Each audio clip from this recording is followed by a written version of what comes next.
marketplace right now. Logic is what makes us shop. Okay?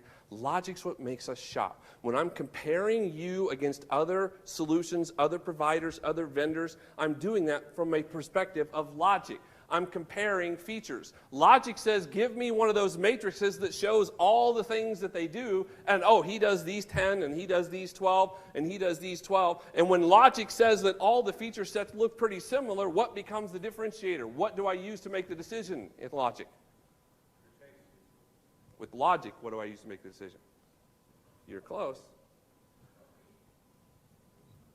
If the features, if they both have 12 features, they both do basically the same thing. If my energy drinks up here will all do all 3 things that I need them to do, logically, I'm going to do this. I'm going to say, well, let's look at the ingredients list. Oh, they have 12 of this and 10 of this, and this is a little bit of this.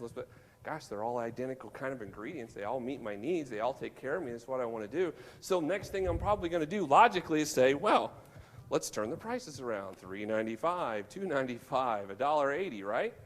So what will I choose? Price, okay? Logic makes us shop. But what did they use? What did you say they used? Taste, right? And taste delivered something to them that was emotional. Emotions are what make us buy. Logic makes you shop, but emotions are what make you buy.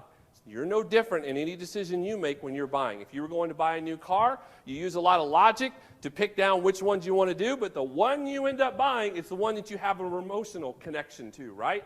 Whether it's the speed, whether it's the color, whether it's the way it feels when you sit behind the wheel, that's the one you choose. Your customers are no different, especially in technology, because technology has great marketing.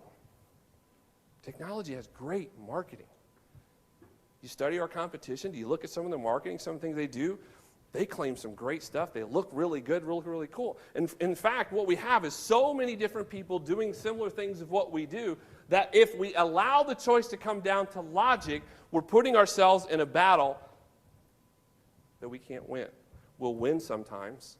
We'll be successful sometimes, but we will not win all the time. And we need to win all the time if we want to be a 20% year-over-year gain. We need to win all the time if we want to be 30% year-over-year gain, which they said yesterday is what will make the stock start to rocket up and make a big difference for us, right?